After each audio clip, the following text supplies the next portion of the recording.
Buonasera e ben ritrovati con l'informazione flash di New Sicilia. Vediamo insieme i titoli più rilevanti del pomeriggio.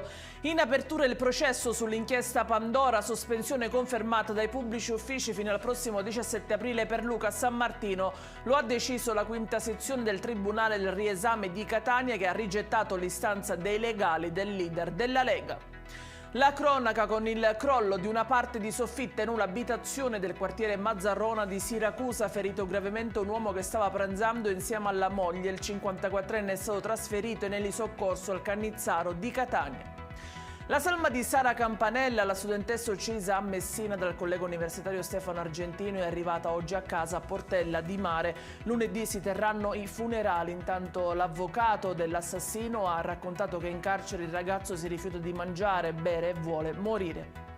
Lo sport, 270 i minuti che restano al Catania per aggiudicarsi un posto d'onore ai play-off. Si comincia domenica contro l'Avellino sotto lo sguardo attento del Massimino. Alla vigilia della prima finale il tecnico toscano ha risposto alle domande della stampa. Dobbiamo uscire soddisfatti. In chiusura il meteo, ultima giornata di sole domani per l'isola, si toccheranno punte massime di 23 gradi, ma a partire da lunedì prossimo ritornerà una nuova ondata di maltempo. Ed è tutto per questa edizione. Vi ricordo che i dettagli su queste notizie li trovate sul nostro sito www.newsicilia.it. Grazie per averci seguito, buona serata e buon weekend.